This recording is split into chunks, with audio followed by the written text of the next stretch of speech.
Norma Neufner, policewoman, attached to the juvenile division. I'm on a call from a very worried mother whose daughter is missing. Her daughter's name is Judy Miller.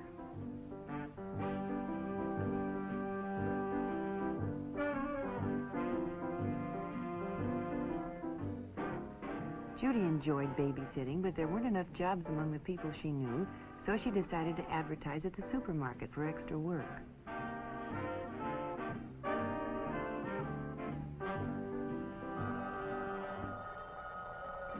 Late the following afternoon, the phone rang, and Judy was offered a job for that evening.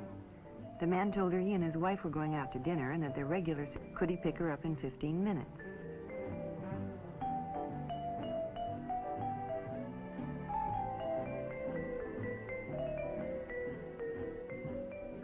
Judy's mother hadn't returned when it was time to go, so she left a message by the telephone.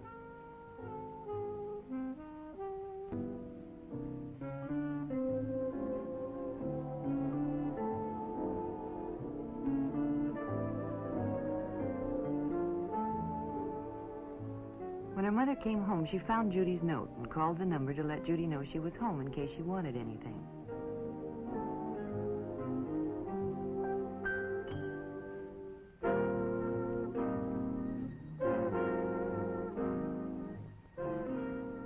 A woman answered, but she didn't know anything about Judy and told Mrs. Miller she must have the wrong number.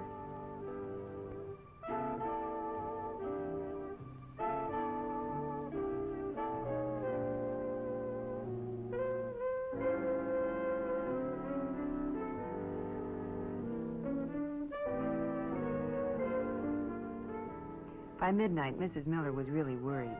She phoned the police and was transferred to juvenile. I took the necessary information and assured her we'd do everything we could. She'd have to try to be patient and wait. The waiting lasted almost a week. Then the report came in. Judy's body had been found on a lonely desert road. The most difficult part of my job is bringing bad news to parents. You can never find the right words to tell a mother her daughter has been murdered. Judy hadn't done anything wrong, she'd only been careless.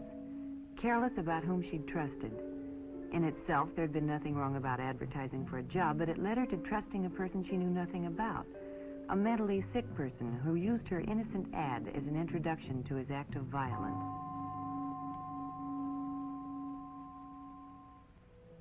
Being safe is often no more than applying good judgment in everyday life. One night while Barbara was babysitting, the doorbell rang. She didn't open the door, but called and asked who it was. A stranger said his car had broken down and could he use the phone. Barbara was very polite, but she told him she was babysitting and expecting a call from her parents. However, she was sure the next-door neighbors were home and perhaps he could use their phone. The stranger thanked her and left. Now, Barbara had been polite and helpful, but she hadn't taken any chances, and when her father called, she was safe.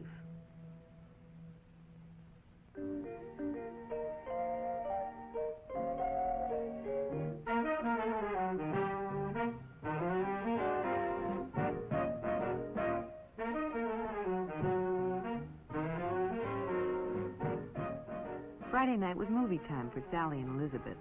Their parents alternated weeks taking them and picking them up. Friendships are easily made in a crowded theater, and when two older boys struck up a conversation and moved next to them, they were secretly pleased.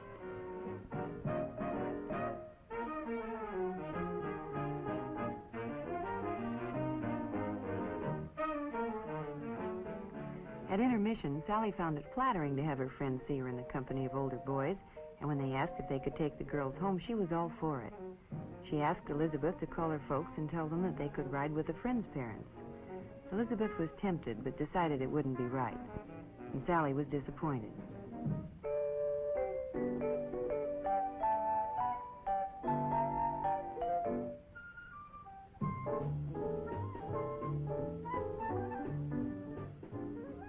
When the show was over and they were leaving, the boys suggested that if Elizabeth couldn't go with them, why didn't Sally come?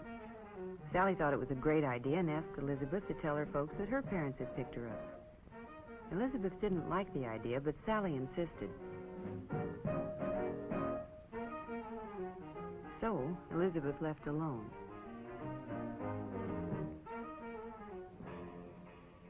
Not any of the boys she went with had a car, so it was fun riding with the older fellows. But when they drove right past her house, she became concerned.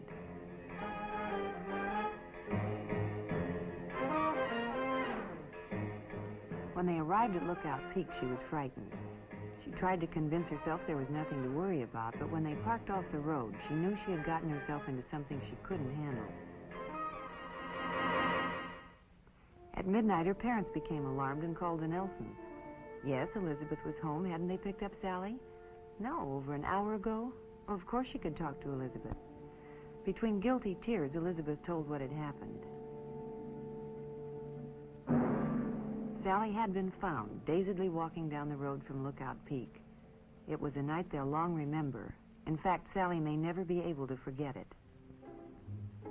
Often seemingly innocent places can turn out to be just where wrong associations are made. Mary met Robert at just such a place.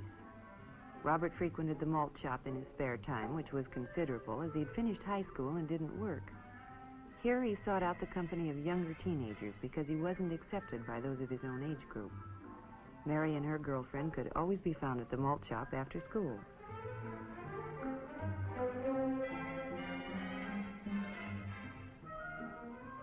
Mary had seen Robert before and thought he was very good looking, so she was naturally flattered when he singled her out and struck up a friendly conversation.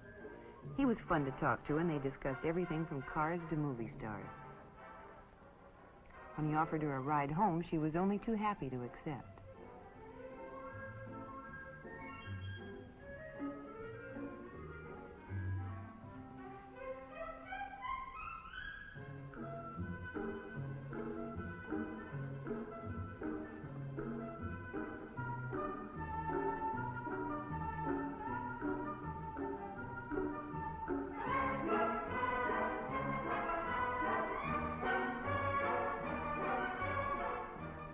They drove around for a while and talked. Mary was a good listener, and Bob enjoyed nothing more than talking about himself. Mary knew her mother would be upset if she came home with an older boy, so Bob dropped her at the corner.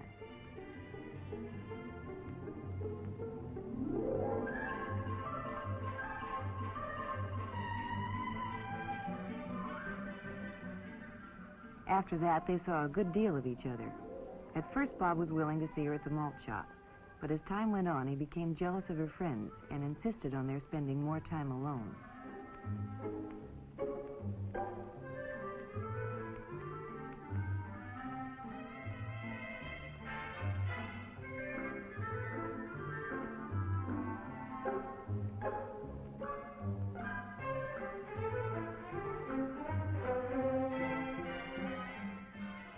They began to go to secluded places, and their relationship became more intimate.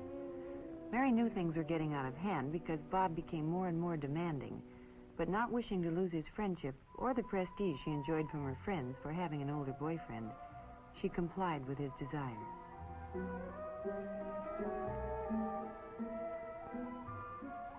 Then Mary found she was in trouble and had to tell her parents. But now it was too late for advice, and Mary had to be taken out of school and placed under the guidance of juvenile authorities. Unfortunately, Mary's story is not an unusual one. Too many young girls are flattered by the attention of older boys and don't realize until too late that these boys, who cannot compete in their own age group, are often not well adjusted and will demand too much in a relationship with a younger girl. You see, it's often the things that are done without thinking that get young people into trouble. Trying to move too quickly into a world of grown-ups with a young person's faith often cause heartache and disaster.